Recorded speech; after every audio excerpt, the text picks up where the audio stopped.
Hello बच्चों, last class में हमने सॉल्वेंट के बारे में देखा था। एक बार उसको रिवाइज करते हुए चलेंगे। अगर सॉल्वेंट की हम बात करें तो सॉल्वेंट हम लोग मेनली पहले दो तरह से क्लासिफाई किए थे। एक था non polar solvent,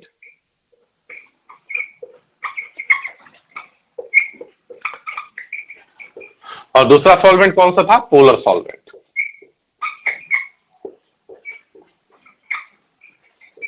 non polar solvent में कोई डाइपोल मूवमेंट नहीं था, तो म्यू इज इक्वल टू 0 था। जबकि पोलर सॉल्वेंट में म्यू मतलब dipole movement not equal to 0 था। मतलब इसमें चार्ज डेवलप हुआ था नेट, मतलब यहां चार्ज आया था और इसमें चार्ज नहीं आया था। दूसरी बात अगर बात हम करें नॉन पोलर सॉल्वेंट का एग्जाम्पल, तो हमने लिया था cyclohexane, benzene, carbon tetrachloride CCl4,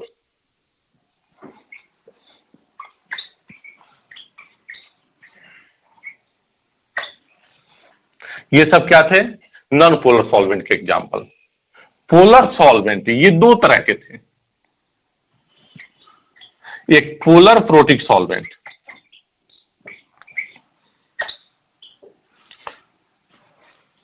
और दूसरा था पोलर एप्रोटिक।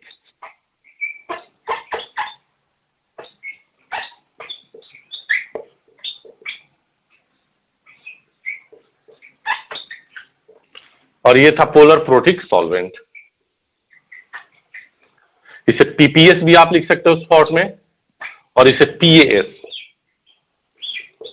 इसमें हमने एग्जाम्पल देखा था पोलर प्रोटिक में, जैसे अल्कोहल,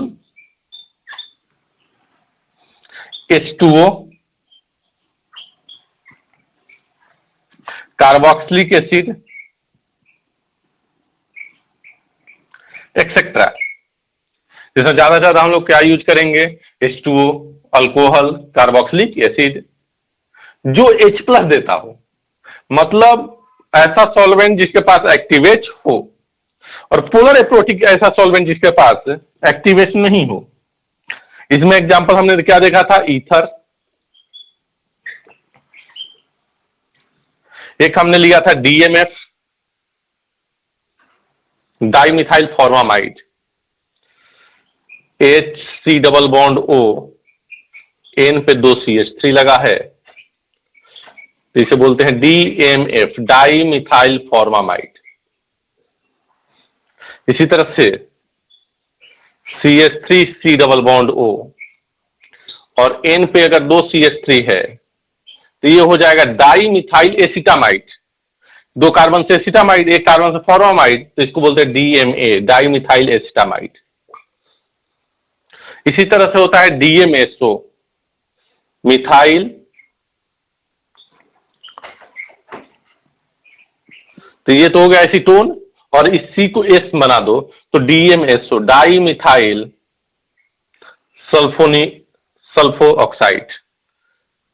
ये क्या है? Dimethyl sulphoxide. ये क्या है? Dimethyl acetamide. ये dimethyl formamide, ROR ether, THF, ये सब हमने लिया था एग्जाम्पल में। तो मैंने यहां पर दूसरा स्ट्रक्चर बना दिया था। ये स्ट्रक्चर को, वो स्ट्रक्चर क्या था? डाइमिथाइल सल्फेट का था। ये क्या है? Dimethyl sulpho oxide. तो इस सब में देख रहे हो कि एक्टिव H कहीं नहीं है, इसलिए क्या हो गया? Polar aprotic solvent. ये क्या है? Polar protic solvent. और ये क्या है? Non polar solvent. एक बार फिर से बताऊं कि पोलर प्रोटिक सॉल्वेंट तब यूज किया जाता है जब रिएक्शन में हमें कार्बोकैटायन बनाने की जरूरत पड़े। पोलर अप्रोटिक मतलब ये रिएक्शन में कार्बोकैटायन को फेवर करता है बनना। पोलर एप्रोटिक सॉल्वेंट क्या करता है कि न्यूक्लियोफाइल को फ्री कर देता है कि भाई जाओ आप रिएक्शन करो। कहीं भी अगर न्यूक्लियोफाइल को फ्री करने की बात आएगी तो पोलर एप्रोटिक सॉल्वेंट लेंगे। और ये क्या, इसका क्या काम होता है पोलर प्रोटिक सॉल्वेंट का? कि ये अगर रिएक्शन में कार्बोकैटायन का फॉर्मेशन कराना हो तो ये बहुत जल्दी यूज किया जाता है, क्योंकि ये इजिली कार्बोकैटायन का फॉर्मेशन कराता है। ये सभी सॉल्वेंट की हम लोग बात करेंगे रिएक्शन में, मेनली हम लोग ज्यादातर कहां यूज करेंगे? न्यूक्लियोफिलिक सब्स्टिट्यूशन रिएक्शन, जो कि आगे आएगा। हालांकि हर रिएक्शन में हम लोग सॉल्वेंट कुछ ना कुछ लेते हैं, वो सॉल्वेंट क्या करता है कि रिएक्शन के फिजिबिलिटी को बढ़ा देता है, रिएक्शन के होने के चांसेस को बढ़ा देता है। अब ऐसा नहीं कि किसी भी रिएक्शन में कोई भी आप सॉल्वेंट ले लोगे, सुटेबल सॉल्वेंट हमें लेना होता है। आपने पढ़ा होगा सॉल्यूशन चैप्टर में, लाइक डिजॉल्व लाइक, मतलब जैसे हम एरोमेटिक कंपाउंड का रिएक्शन पढ़ेंगे तो उसमें सॉल्वेंट एरोमेटिक कंपाउंड चलेंगे। तो आप इसे कल देखे थे, उसमें एक छोटा सा करेक्शन था कि डीएमएसओ का जो स्ट्रक्चर था मैंने डाइमिथाइल सल्फेट का कल बना दिया था, नहीं डाइमिथाइल सल्फोक्साइड होता है, ME double bond O ME, मतलब एसीटोन में बीच वाले कार्बन की जगह सल्फर रख दो। तो आप इसे चाहें तो नोट कर लें। इसके बाद हम लोग बात करते हैं न्यूक्लियोफाइल और लिविंग ग्रुप का, तो इसे नोट करें बेटे।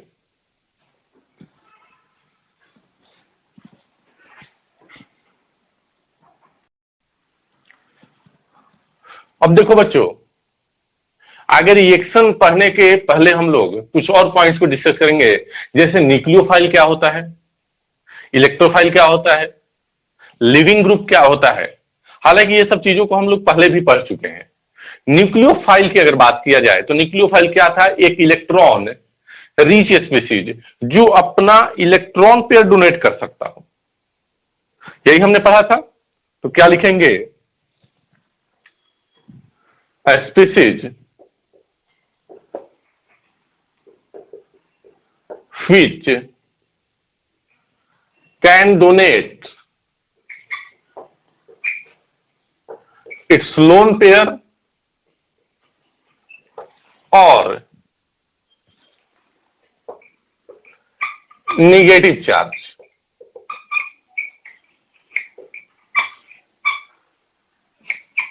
to an electron deficient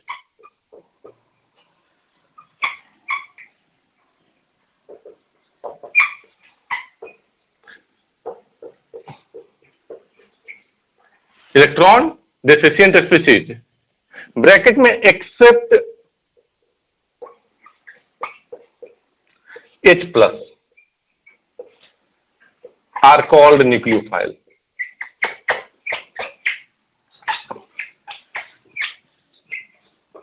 फिर से इस चीज को पढ़ते हैं, एक ऐसा स्पीसीज जो अपना इलेक्ट्रॉन पेयर डोनेट कर दे, लोन पेयर हो, निगेटिव चार्ज हो, जिसे वो डोनेट कर दे, किसे, किसी electron deficient species. Electron deficient species को हम लोग ने क्या पढ़ा था, इलेक्ट्रोफाइल। लेकिन वो H प्लस नहीं होना चाहिए, H प्लस को छोड़कर किसी को अगर कोई अपना इलेक्ट्रॉन पेयर देता है, निगेटिव चार्ज देता है, तो उसे हम लोग क्या बोलेंगे, न्यूक्लियोफाइल। सर H प्लस को दे दिया तो वो बेस बोला जाएगा, क्या बोला जाएगा, बेस बोला जाएगा। H प्लस को दे दिया गया तो बेस बोला जाएगा। मतलब बेस और न्यूक्लियोफाइल में एक है छोटा सा डिफरेंस है। वो क्या डिफरेंस है कि बेस H प्लस को अपना इलेक्ट्रॉन पेयर देता है, बेस किसको देता है, H प्लस को, जबकि न्यूक्लियोफाइल H प्लस को छोड़कर और किसी भी इलेक्ट्रॉन डेफिशिएंट स्पीसीज को अपना इलेक्ट्रॉन पेयर देता है। बेस और न्यूक्लियोफाइल में ये बेसिक डिफरेंस है। जैसे अगर हम बात करें बेस और न्यूक्लियोफाइल का,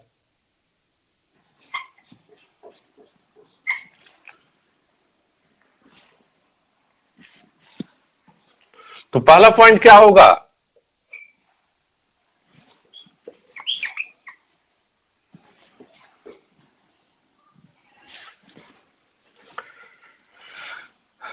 species which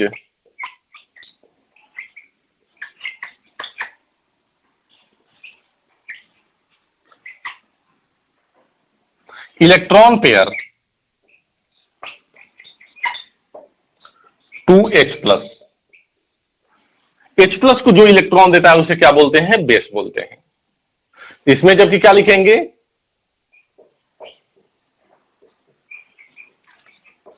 species which gives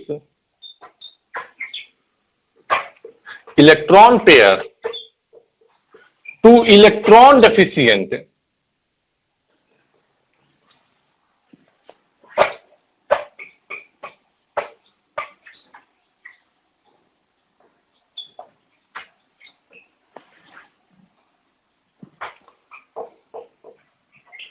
species accept H plus. H plus को छोड़कर किसी और को कोई इलेक्ट्रॉन दे रहा हो तो उसे हम न्यूक्लियोफाइल बोलेंगे, जबकि कोई अगर H प्लस को इलेक्ट्रॉन दे रहा हो तो उसे क्या बोलेंगे? बेस बोलेंगे। दूसरा पॉइंट बहुत इंटरेस्टिंग है, बेस खुद चल के नहीं जाता है H प्लस के पास। बेस क्या है? एक स्पीसीज जो H प्लस को इलेक्ट्रॉन देता हो, तो बेस खुद H प्लस के पास नहीं गया इलेक्ट्रॉन देने के लिए, जबकि न्यूक्लियोफाइल इलेक्ट्रॉन डेफिशिएंट स्पीसीज के पास जाकर इलेक्ट्रॉन देता है। मतलब बेस को मूव नहीं करना है, H प्लस मूव करके आएगा किसके पास? बेस के पास। जबकि न्यूक्लियोफाइल के पास इलेक्ट्रॉन डेफिशिएंट नहीं आएगा, वो खुद electron deficient species accept H plus के पास जाएगा और अपना इलेक्ट्रॉन देगा। मतलब इसमें मोबाइल होने की जरूरत नहीं है बेस को, जबकि न्यूक्लियोफाइल को मोबाइल होने की जरूरत है। मतलब क्या है यहां पर कि बेस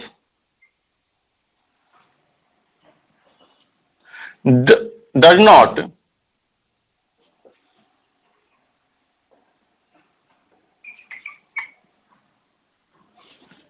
डिपेंड्स ऑन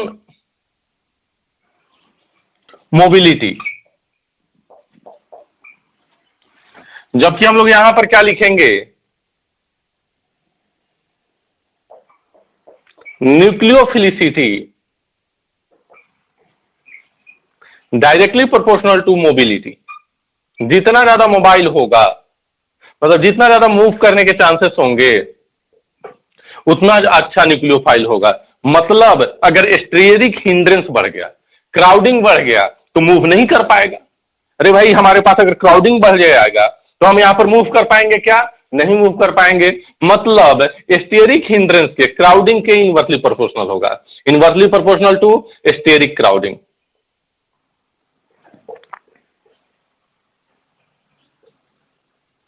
अब इस पॉइंट को हम लोग लेंगे एग्जांपल में कि स्टेरिक क्राउडिंग आने के कारण बेसिसिटी और न्यूक्लियोफिलिसिटी किस तरह से चेंज होते हैं। तो आप इसे नोट करें, उसके बाद कुछ न्यूक्लियोफाइल का हम लोग एग्जांपल लेंगे, उसको बेसिसिटी से हम लोग कोरिलेट करेंगे। नोट करें बेटा।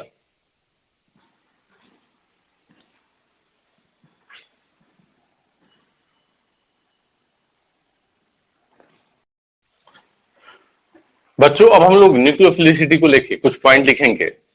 सबसे पहला पॉइंट और इंपॉर्टेंट पॉइंट है कि अनायन आर बेटर न्यूक्लियोफाइल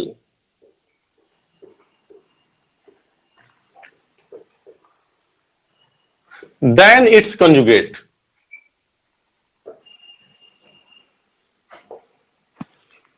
जो अनायन होते हैं अपने कंजुगेट से अच्छे न्यूक्लियोफाइल होते हैं, जैसे OH माइनस है और इसका कंजुगेट H2O है। भाई H2O में से आपने H प्लस निकाला होगा तो OH माइनस बना होगा। इसी तरह से RO माइनस है और ROH है। इसी तरह से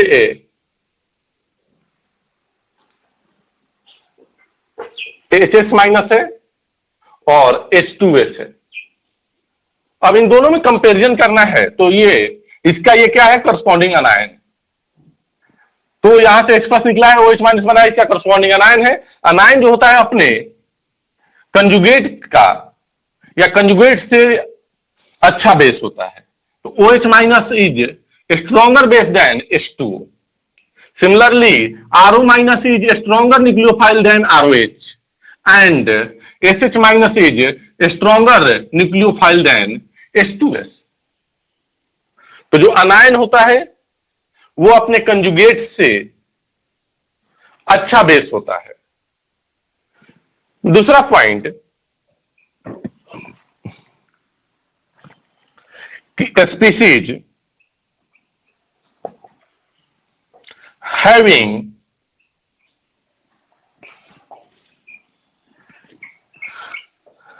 two electron pair donating site at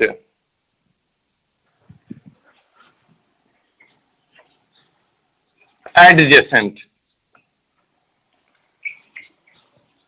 are better nucleophile।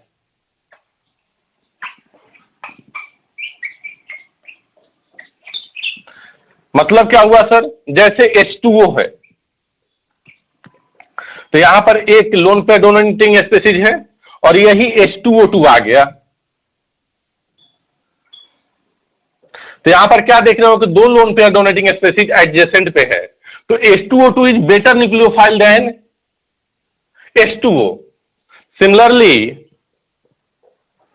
Ammonia है और हाइड्राजीन है, तो आप यहां भी देख रहे हो कि नाइट्रोजन के पास यहां भी लोन पेयर, यहां भी लोन पेयर, तो यहां पर दो लोन पेयर कंटेनिंग स्पीसीज आ गया एडजेसेंट पे, तो ये एक क्या हो गया, अच्छा बेस हो गया।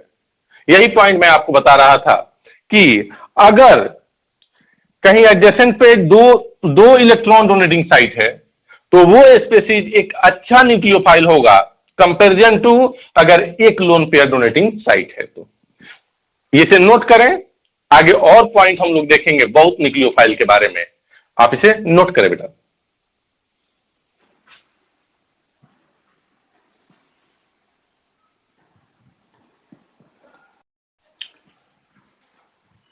हाँ बच्चों, अब देखते हैं न्यूक्लियोफिलिसिटी इन ए पीरियड।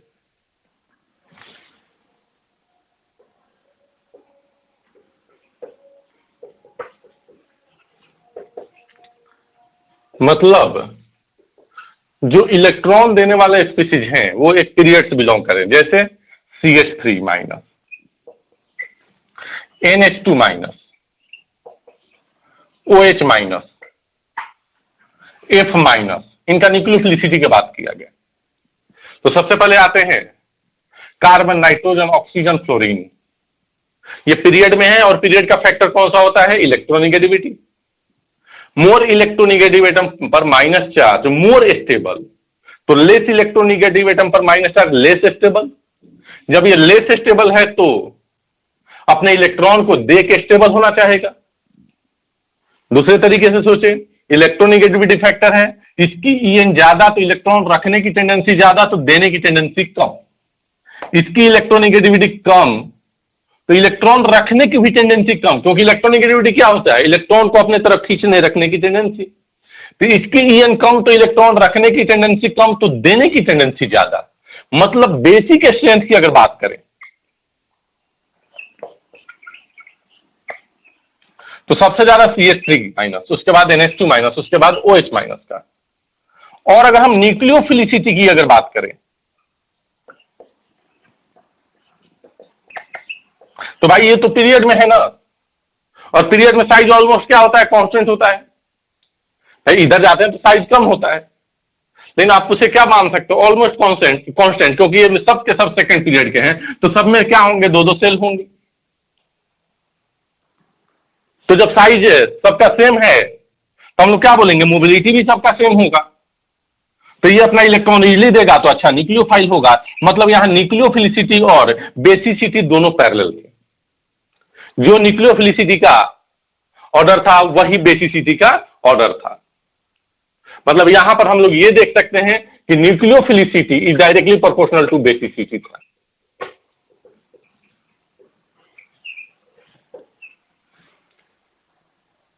ठीक है, दूसरा पॉइंट,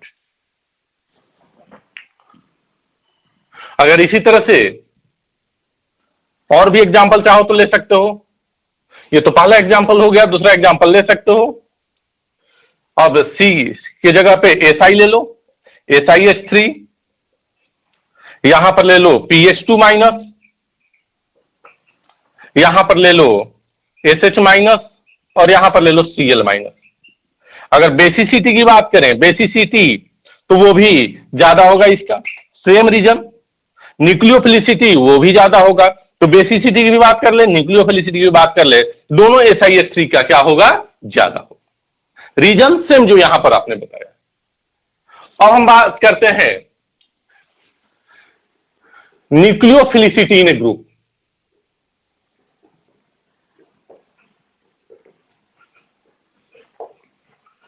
ग्रुप में न्यूक्लियोफिलिसिटी, जैसे आपके पास आ गया F minus, Cl minus, Br minus, I minus. भाई ये ग्रुप में है, ग्रुप में कौन सा फैक्टर होता है, तो आप बोलोगे साइज फैक्टर होता है। अब ग्रुप में साइज फैक्टर होता है, तो इस पे माइनस चार्ज, इसके बाद चार्ज, ये साइज सबसे बड़ा है तो इसमें माइनस चार्ज सबसे ज्यादा स्टेबल, तो ये अपना इलेक्ट्रॉन नहीं देना चाहेगा, जबकि ये देना चाहेगा। तो जब बेसिक स्ट्रेंथ की बात किया जाए तो बेसिक स्ट्रेंथ किसका होगा सबसे ज्यादा? एस माइनस का, उसके बाद सीएल माइनस का, उसके बाद बीआर माइनस का, उसके बाद आई माइनस का। क्यों भाई? क्योंकि ये माइनस चार्ज लेस स्टेबल है, लेस स्टेबल है तो अपना इलेक्ट्रॉन दे के स्टेबल होना चाहेगा, तो बेसिक स्ट्रेंथ इसका ज्यादा होगा। अब बात करेंगे न्यूक्लियोफिलिसिटी का। अब सुनना बेटा, न्यूक्लियोफिलिसिटी की अगर बात करें तो हम यहां दो सॉल्वेंट लेंगे। सबसे पहले बात कर लेते हैं polar aprotic solvent.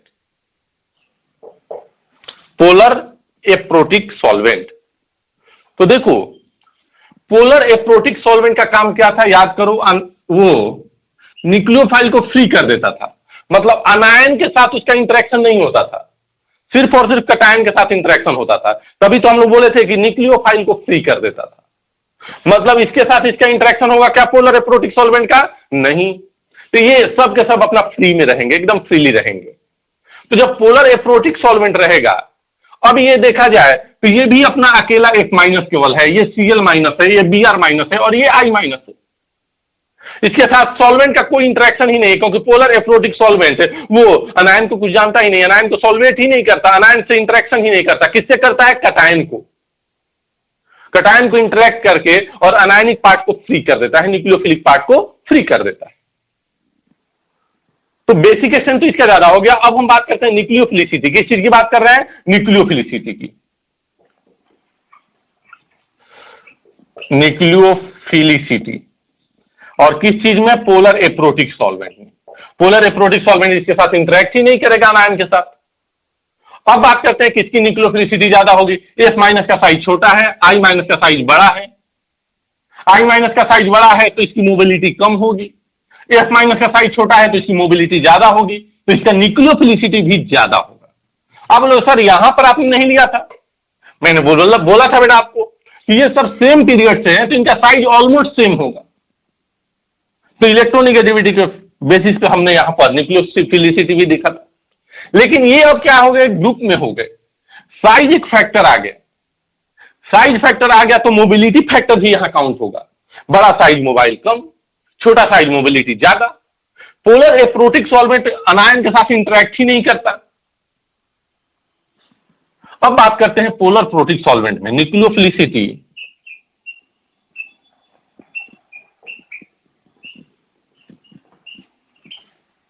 In polar protic solvent, भाई पोलर प्रोटिक सॉल्वेंट है, जैसे H2O ले लिया, तो H2O में H पे जो प्लस डेल्टा है वो माइनस चार्ज को भी क्या करेगा? सॉल्वेट करेगा। पोलर एप्रोटिक सॉल्वेंट सिर्फ और सिर्फ कैटायनिक पार्ट को सॉल्वेट करता है। पोलर प्रोटिक सॉल्वेंट दोनों पार्ट को सॉल्वेट करता है, और दोनों पार्ट को सॉल्वेट करता है। साथ साथ मैंने ये भी बताया था कि कैटायन जहां कहीं कार्बोकैटायन इंटरमीडिएट बनाना हो, पोलर प्रोटिक सॉल्वेंट यूज होगा। अब देखो पोलर प्रोटिक सॉल्वेंट क्या करता है? कैटायनिक पार्ट को भी इंटरेक्ट करेगा, अनायनिक पार्ट को भी इंटरेक्ट करेगा। ये अनायनिक पार्ट है ना भाई, माइनस चार्ज है तो अनायनिक पार्ट है। अब बताओ एफ का साइज छोटा है और आई का साइज बहुत बड़ा है, तो इस पे भी एक माइनस चार्ज, इस पे भी एक माइनस चार्ज। इलेक्ट्रॉन डेंसिटी कहां ज्यादा होगा? एफ पे ज्यादा होगा कि आई पे ज्यादा होगा? आप बोलो सर इसका साइज छोटा है तो इस पे इलेक्ट्रॉन डेंसिटी का वैल्यू बहुत ज्यादा होगा। और जब इलेक्ट्रॉन डेंसिटी का वैल्यू ज्यादा होगा एक माइनस के पास,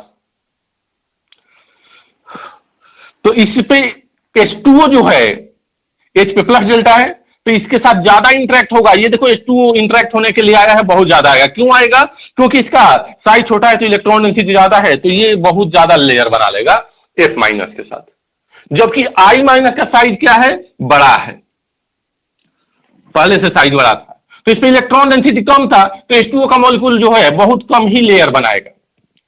इफेक्टिव साइज की अगर बात करें तो अब F माइनस का साइज बहुत बड़ा हो गया और I माइनस का साइज बहुत छोटा हो गया। इसका साइज बड़ा हो गया तो इसके अंदर मोबिलिटी कम है, और इसका साइज छोटा है, effective hydrated size. Polar protic solvent में साइज इसका बड़ा हो गया, इसलिए इसका साइज छोटा हो गया, इसलिए इसकी मोबिलिटी ज्यादा है।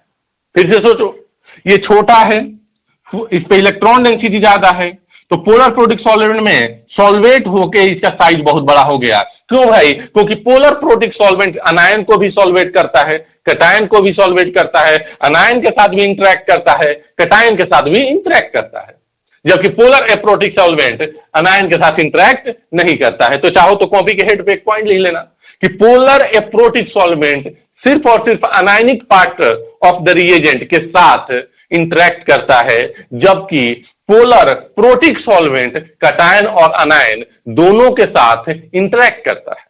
फिर से मैं बोलूं, पोलर एप्रोटिक सॉल्वेंट सिर्फ और सिर्फ अनायनिक पार्ट ऑफ रिएजेंट के साथ इंटरेक्ट करता है, जबकि polar protic solvent cationic anionic दोनों के साथ इंटरेक्ट करता है।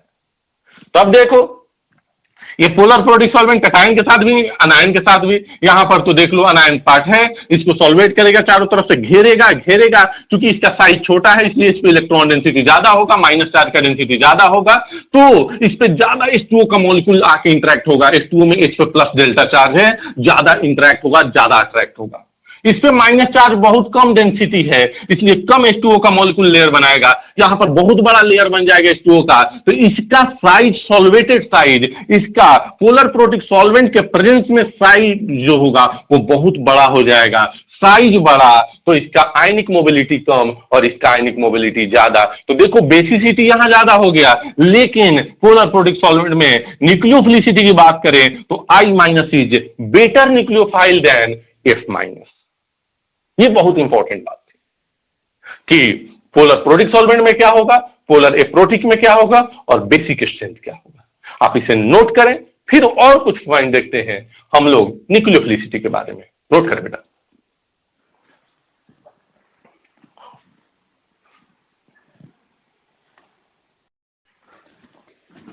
हाँ बच्चों, तो अभी हम लोग न्यूक्लियोफिलिसिटी की बात किए थे और उस न्यूक्लियोफिलिसिटी पे हमने ये देखा था कि अभी जो इलेक्ट्रॉन डोनेटिंग एटम थे वो अलग अलग थे, चाहे वो तो पीरियड में था, चाहे वो तो ग्रुप में था।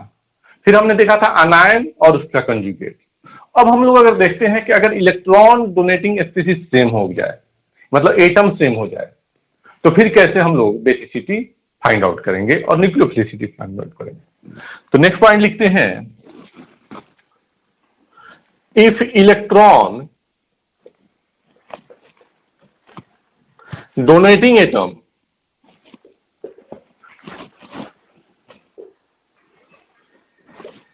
is same and compound belongs to या species belong to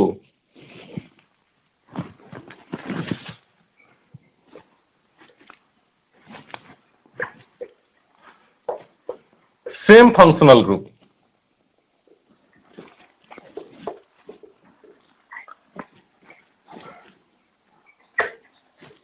then nucleophilicity same functional group हो गया, is inversely proportional to basicity. Sir समझ में नहीं आया, एग्जांपल लेते हैं। जैसे मान लो कि CH3 CH2O माइनस है, ये किस चीज से बना होगा? अल्कोहल से। सर यहां से H प्लस ला दो तो CH3 CH2OH, H प्लस निकाल दिया तो इथॉक्साइड आयन, H प्लस रहता तो इथाइल अल्कोहल। तो ये अल्कोहल से बना है, ये भी अल्कोहल से बना है,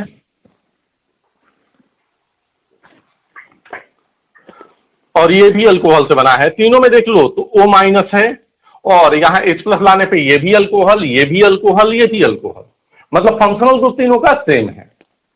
अब हम बात करते हैं सबसे पहले बेसिसिटी का।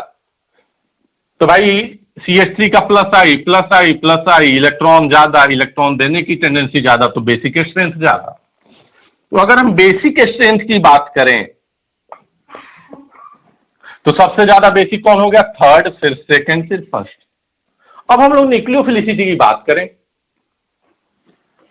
तो आप बोलोगे कि सर यहां पर स्टेरिक क्राउडिंग बहुत ज्यादा हो गया तो इसकी मोबिलिटी कम हो जाएगी, और यहां पर क्राउडिंग बहुत कम है तो ये मोबाइल नेचर का है, और न्यूक्लियोफिलिसिटी में मोबिलिटी नेचर का बहुत बड़ा इंपॉर्टेंस रहता था, जबकि बेसिसिटी में मोबिलिटी का कोई रोल नहीं रहता था। तो अपन क्या बोलेंगे? बेसिसिटी तो इसका ज्यादा है, लेकिन मोबाइल नेचर कम होने के कारण इसकी न्यूक्लियोफिलिसिटी कम हो जाएगी। मतलब न्यूक्लियोफिलिसिटी जो होगा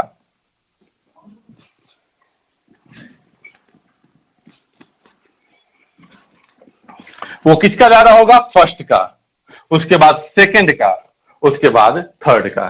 तो हमें ये ध्यान रखना है कि अगर फंक्शनल ग्रुप सेम हो, मतलब सेम फंक्शनल ग्रुप से बना हो न्यूक्लियोफाइल, तो बेसिसिटी और न्यूक्लियोफिलिसिटी का ऑर्डर रिवर्स होता है, एक दूसरे के अपोजिट होता है, एंटी पैरेलल होता है। आप इसे नोट करें। फिर अब अगर हम लोग देखेंगे कि अगर इलेक्ट्रॉन डोनेटिंग एटम तो सेम हो जाए लेकिन फंक्शनल ग्रुप डिफरेंट हो जाए, तब क्या होगा? तो पहले आप इसे नोट कर लो।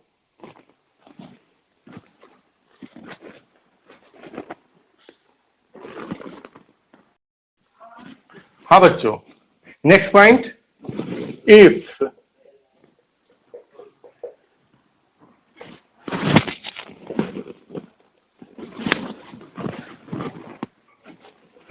electron donating atom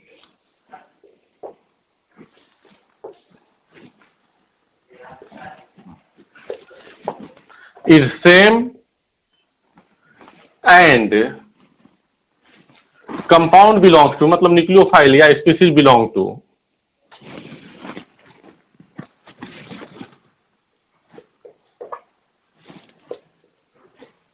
same different functional group. Same का तो देख लिए हैं, न्यूक्लियोफिलिसिटी और बेसिसिटी एक दूसरे के एंटी पैरेलल होते थे, belong to different functional group.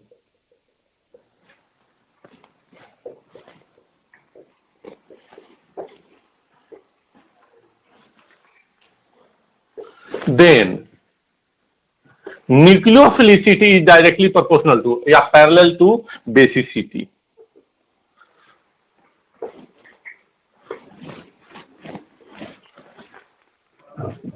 जैसे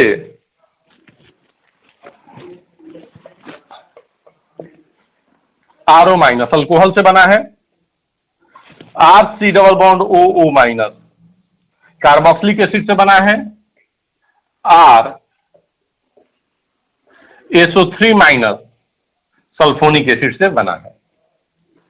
देखो तो ये माइनस चार्ज रेजोनेंस नहीं कर रहा है, ये माइनस चार्ज एक डबल बॉन्ड ओ के साथ रेजोनेंस कर रहा है, ये दो डबल बॉन्ड ओ के साथ रेजोनेंस कर रहा है, तो ये माइनस चार्ज का मैग्नीट्यूड कम हो गया, तो बेसिक स्ट्रेंथ कम हो गया।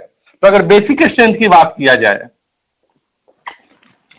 तो फर्स्ट ज्यादा बेसिक, उसके बाद सेकंड, उसके बाद थर्ड, जो जीओसी में आपने कंसेप्ट पढ़ा था, ये रेजोनेंस करने वाला माइनस चार्ज ज्यादा, रेजोनेंस करने वाला तो कम बेसिक, नहीं रेजोनेंस करने वाला ज्यादा बेसिक। तो बेसिसिटी का ऑर्डर तो ये हो गया, लेकिन न्यूक्लियोफिलिसिटी के ऑर्डर की अगर बात किया जाए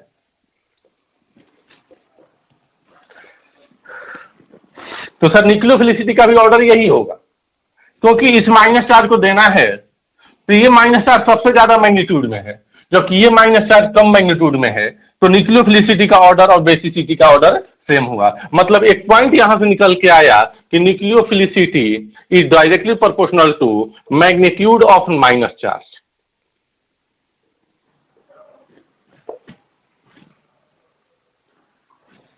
मैग्नीट्यूड ऑफ नेगेटिव चार्ज। तो यहां से एक पॉइंट निकल के आया है, आप इसे नोट कर लें। फिर और कुछ पॉइंट देखते हैं न्यूक्लियोफिलिसिटी के बारे में, नोट करें बेटा।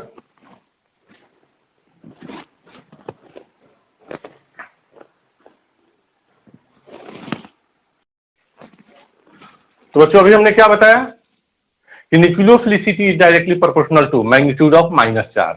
तो इस पे दो क्वेश्चन देखते हैं। जैसे मान लो कि यहां पर दिया गया है आरओ माइनस और यहां पर दिया गया है बेंजीन रिंग और इसके ऊपर ओ माइनस। आप क्या बोलोगे? न्यूक्लियोफिलिसिटी का ऑर्डर निकालना है sir. Minus charge single double resonance कर रहा है, यहां पर कोई रेजोनेंस नहीं, इसका प्लस आई लग रहा है अल्काइल ग्रुप का, तो इस ओ पे माइनस चार्ज ज्यादा है और इस माइनस चार्ज का तो डिस्ट्रीब्यूशन हो गया रेजोनेंस के कारण, तो माइनस चार्ज ज्यादा है, इसलिए इसका न्यूक्लियोफिलिसिटी भी क्या होगा? ज्यादा होगा। दूसरा क्वेश्चन, बेंजीन रिंग CH2O पे माइनस चार्ज, यहां पर O पे माइनस चार्ज है, CH2OCH3। हमें न्यूक्लियोफिलिसिटी का ऑर्डर लिखना है दोनों में। सर माइनस चार्ज ये भी रेजोनेंस नहीं कर रहा है और ये माइनस चार्ज भी रेजोनेंस नहीं कर रहा है। आप बोलोगे कि सर ये दो एक से ज्यादा लोन पेयर कंटेनिंग एटम आ गए, इलेक्ट्रॉन डोनेटिंग साइट एक से ज्यादा हो गया, तो जिसमें ज्यादा होगा वहां पर न्यूक्लियोफिलिसिटी ज्यादा होगा। गलत। मैंने बताया था कि अगर इलेक्ट्रॉन डोनेटिंग साइट एडजेसेंट पे हो, ये एडजेसेंट है क्या, बीच में एक एटम आ गया ना बेटा, तो ये एडजेसेंट पे नहीं है, तो फिर देखेंगे कि किस पे माइनस चार्ज का मैग्नीट्यूड ज्यादा है। सर बेंजीन रिंग का भी माइनस आई लगता है, इलेक्ट्रॉन खींचेगा। सर OCH3 RO माइनस का भी माइनस आई लगता है, RO का भी माइनस आई लगता है। माइनस आई इसकी ज्यादा है क्योंकि O का EN 3.5 है, बेंजीन रिंग में कार्बन डबल बॉन्ड कार्बन का EN 2.75 है, ये ज्यादा इलेक्ट्रॉन खींच लिया तो यहां पर कम इलेक्ट्रॉन बचेगा, तो न्यूक्लियोफिलिसिटी इसका क्या हो जाएगा, कम, और इसका न्यूक्लियोफिलिसिटी क्या हो जाएगा, ज्यादा हो जाएगा। तो न्यूक्लियोफिलिसिटी के बारे में जितना इंफॉर्मेशन हमें देना था वो मैंने आप लोग को बताया, आप अच्छी तरह से इसे देखेंगे। अब हम लोग यहां पर स्टार्ट करेंगे, लिविंग ग्रुप क्या होता है, लिविंग ग्रुप की टेंडेंसी क्या होती है, तो आप इसे नोट कर लें इन दोनों एग्जांपल्स को।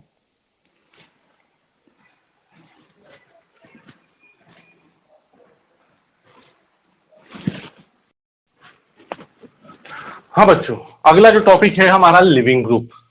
लिविंग ग्रुप क्या होता है, species which can eliminate with bonded electron pair of substrate or organic compound are called living group। जैसे आप अनायन की केमिस्ट्री में पढ़े थे, third point, removal of hydrogen by अनायन, जैसे RH यहां पर हाइड्रोजन है और ये OH माइनस से रिएक्शन करेगा तो क्या बनेगा, यहां से सर X माइनस बाहर निकलेगा। तो देखो R और X मतलब कार्बन और हाइड्रोजन के बीच में एक इलेक्ट्रॉन पेयर होगा जो बॉन्डेड इलेक्ट्रॉन पेयर है, तो इस बॉन्डेड इलेक्ट्रॉन को ले रहा है, क्यों भाई, X पे माइनस डेल्टा और R पे प्लस डेल्टा, क्यों, X हाइड्रोजन की EN कार्बन की EN से ज्यादा है, तो ये इधर बॉन्ड की तरफ देख होगा, X माइनस यहां पर निकला, क्या निकला, X माइनस, और R पे कैसा चार्ज आया, प्लस चार्ज, और प्लस चार्ज और माइनस चार्ज मिलकर बना लिया क्या, बॉन्ड, यहां पर क्या बन गया, ROH। तो यहां पर X माइनस बाहर निकल रहा है, तो ये क्या हो गया, X जो है यहां पर पार्ट, वो क्या है, लिविंग ग्रुप।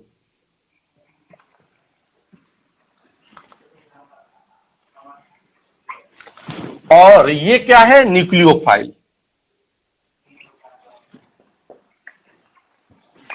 तो देखो X क्या है, लिविंग ग्रुप, क्यों है, क्योंकि जब रिएक्शन हो रहा है तो X इस RH के बीच के बॉन्ड को CX के बीच के बॉन्ड के इलेक्ट्रॉन को लेके जा रहा है, इसलिए X पे कैसा चार्ज आया, माइनस चार्ज। अब हमसे ये पूछा जाए कि कौन अच्छा लिविंग ग्रुप होगा, X में जैसे हेलोजन की बात कर ले तो F Cl Br I, अगर यहां पर F हो गया, Cl हो गया, Br हो गया, I हो गया, तो कौन अच्छा लिविंग ग्रुप होगा।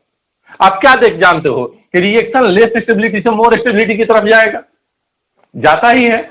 अब यहां पर X की जगह पे अगर F माइनस आ जाए, Cl माइनस आ जाए, Br माइनस आ जाए और I माइनस आ जाए, तो रिएक्शन कब होगा, जब ये मोर स्टेबिलिटी की तरफ जाए। फॉरवर्ड में कब जाएगा, जब फॉरवर्ड वाला पार्ट मोर स्टेबल हो। तो F माइनस ज्यादा स्टेबल है कि Cl माइनस की, Br माइनस की, I माइनस, आप बोलोगे कि I माइनस ज्यादा स्टेबल है, मतलब ये रिएक्शन फॉरवर्ड में ज्यादा जाएगा। फॉरवर्ड में ज्यादा जाएगा मतलब ये जल्दी टूटना चाहेगा, ये इलेक्ट्रॉन लेके जल्दी निकलना चाहेगा, मतलब लिविंग ग्रुप की जो टेंडेंसी है वो माइनस चार्ज की स्टेबिलिटी पे डिपेंड करती है। अगर पूछा जाए कि यहाँ F होता, Cl होता, Br होता, I होता, तो कौन अच्छा लिविंग ग्रुप होता, आप बोलोगे कि सर I, क्यों, क्योंकि ये यहां से इलेक्ट्रॉन लेके जाता, I माइनस बन जाता, जो कि सबसे ज्यादा स्टेबल है। तो एक चीज यहां से समझ में आ गया sir, leaving group ability is directly proportional to stability of minus charge.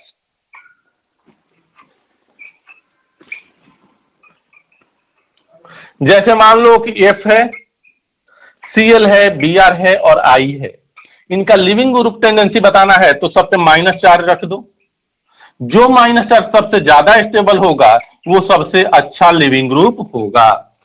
This is leaving group. Leaving group का स्टेबिलिटी देखना है या लिविंग ग्रुप टेंडेंसी देखना है तो उसमें माइनस चार्ज रख दो, जो माइनस चार्ज सबसे ज्यादा स्टेबल है वो अच्छा लिविंग ग्रुप होगा। ये यहां पर माइनस चार्ज ज्यादा स्टेबल है तो अच्छा लिविंग ग्रुप होगा, मतलब ये बेसिक लिविंग ग्रुप अच्छा बेस होगा कि बेकार बेस होगा। सर ये स्टेबल है मतलब ये अपना इलेक्ट्रॉन नहीं देना चाहेगा, इलेक्ट्रॉन नहीं देना चाहेगा मतलब बेसिक कैरेक्टरिस्टिक कम होगा, क्योंकि इलेक्ट्रॉन देने की टेंडेंसी को हम लोग बेसिक स्ट्रेंथ बोलते हैं। एक चीज और समझ में आया कि लिविंग ग्रुप और बेसिक स्ट्रेंथ या बेसिसिटी की अगर बात किया जाए तो डायरेक्टली नहीं, इनवर्सली प्रोपोर्शनल होता है। इस पॉइंट को भी हम लोग नोट कर लेंगे। क्या नोट कर लेंगे यहां से? Leaving group tendency is inversely proportional to basic strength.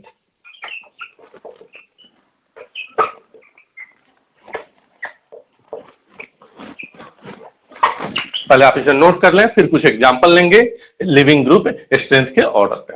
आप इसे नोट करें बेटा।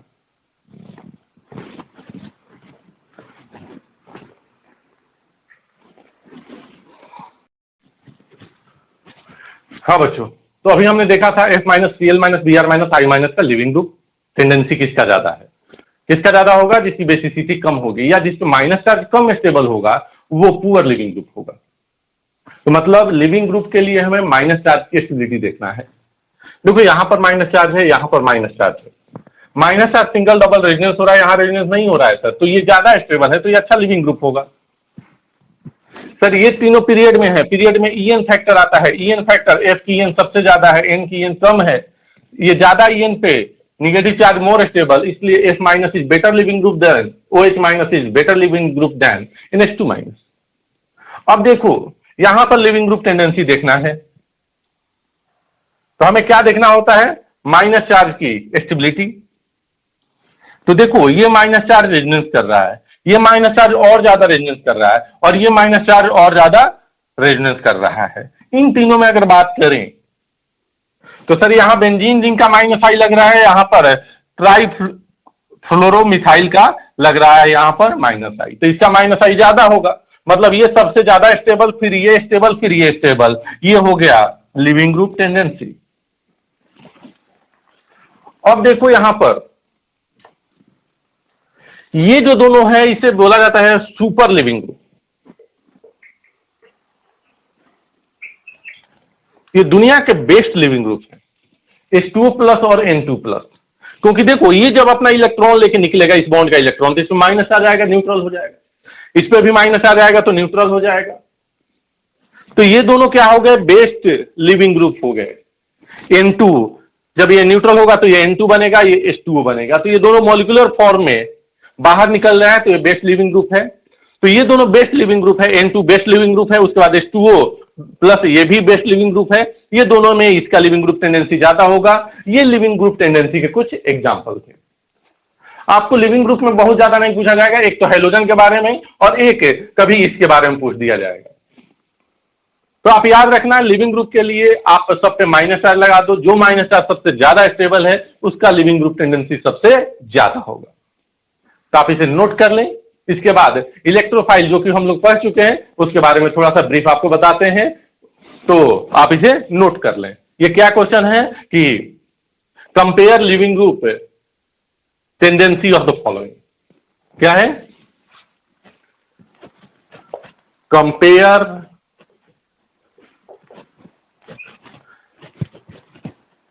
लिविंग ग्रुप टेंडेंसी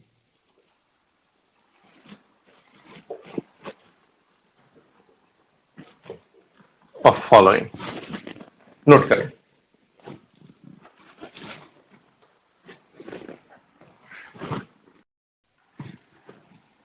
नेक्स्ट बच्चों इलेक्ट्रोफाइल। इलेक्ट्रोफाइल के बारे में जानते हो? Electrophile combination of two words electro and phile. Electro का मतलब होता है इलेक्ट्रॉन और फाइल का मतलब होता है लव। मतलब इलेक्ट्रॉन लविंग स्पीसीज या इलेक्ट्रॉन डेफिशिएंट स्पीसीज को हम लोग क्या बोलेंगे? इलेक्ट्रोफाइल। अब ये पॉजिटिवली चार्ज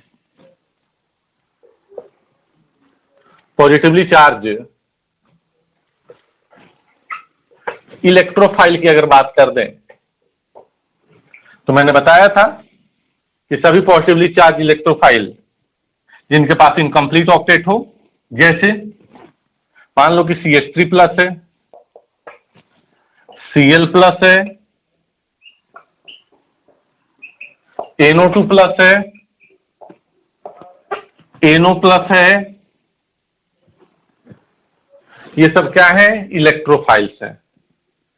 ये सब क्या है? इलेक्ट्रोफाइल है। CH3 C double bond O और C पे प्लस चार्ज है, एक्सेट्रा, ये सब क्या है? इलेक्ट्रोफाइल है। अगर हम बात करें न्यूट्रल इलेक्ट्रोफाइल का, तो याद हो मैंने बताया था कि सभी के सभी लिविस एसिड, मतलब जिनके पास वैकेंट ऑर्बिटल है, जैसे ZnCl2, ZnCl2, FeCl2, SbCl5, alkyl free radical, neutral है ना तो इसमें पॉजिटिव चार्ज है ना तो निगेटिव चार्ज है, ये सब क्या है? इलेक्ट्रोफाइल है। कैसे? न्यूट्रल इलेक्ट्रोफाइल है। ये सब क्या है? AlCl3, ये सब क्या है? न्यूट्रल इलेक्ट्रोफाइल है। तो इलेक्ट्रोफाइल इलेक्ट्रॉन डेफिशिएंट होना चाहिए। इलेक्ट्रॉन डेफिशिएंट स्पीसीज को हम लोग क्या बोलते हैं? इलेक्ट्रोफाइल। पॉजिटिवली चार्ज इलेक्ट्रोफाइल हो सकता है, इलेक्ट्रॉन की कमी, और एक दूसरा जिसपे वैकेंट ऑर्बिटल हो। वैकेंट ऑर्बिटल हो तो उसके पास भी इलेक्ट्रॉन की कमी है, वो इलेक्ट्रॉन रखना चाहता है, तो वो भी क्या होगा? एक इलेक्ट्रोफाइल होगा। पोलर पाई बॉन्ड वाले कंपाउंड, पोलर पाई बॉन्ड, जैसे C डबल बॉन्ड O, ये पोलर पाई बॉन्ड है तो क्या होगा? इलेक्ट्रोफाइल। तो पोलर पाई बॉन्ड क्या होगा? इलेक्ट्रोफाइल। जबकि non polar pi bond nucleophile होता है। ये मैंने पहले भी बताया था, अभी बता दे रहा हूं। नॉन पोलर पाई बॉन्ड जैसे alkene, alkyne and benzene ring, इन सब के पास क्या है? Non polar pi bond. तो ये सब क्या है? न्यूक्लियोफाइल है। ये सब क्या है बेटा? न्यूक्लियोफाइल है। तो इलेक्ट्रोफाइल क्या होते हैं? इलेक्ट्रॉन डेफिशिएंट स्पीसीज, जो कि इलेक्ट्रॉन लेते हैं किससे? इलेक्ट्रॉन रिच स्पीसीज से, उसे क्या बोलते हैं? इलेक्ट्रोफाइल। और पॉजिटिवली चार्ज इलेक्ट्रोफाइल हो सकता है, न्यूट्रल इलेक्ट्रोफाइल हो सकता है। अब इसके बारे में नोट करें।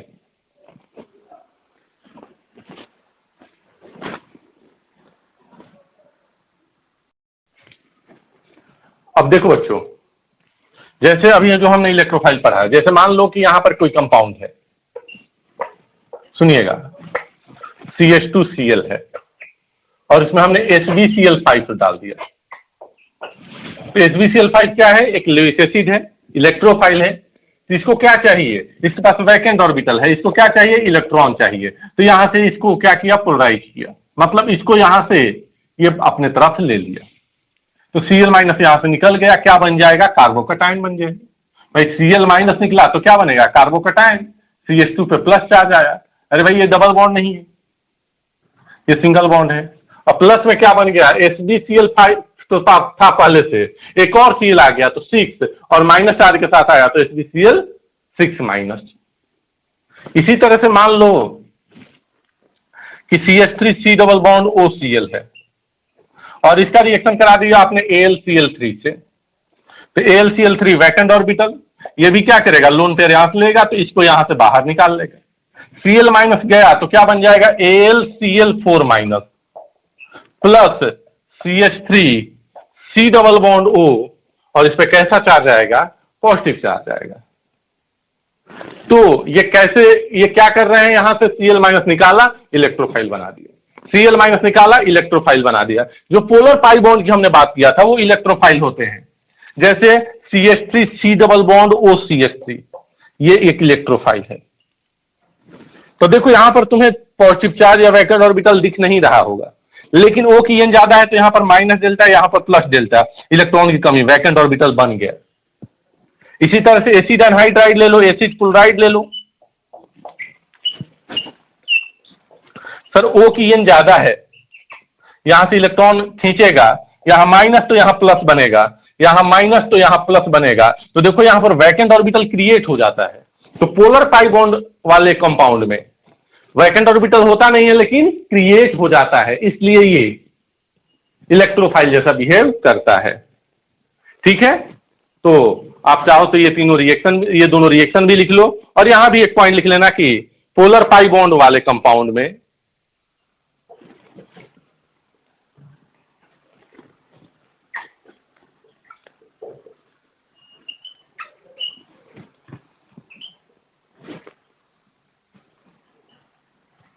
अगर वैकेंट ऑर्बिटल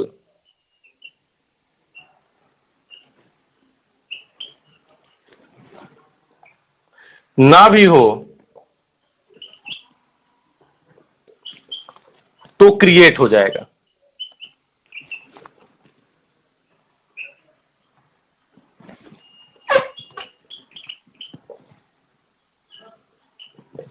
नोट कर लें।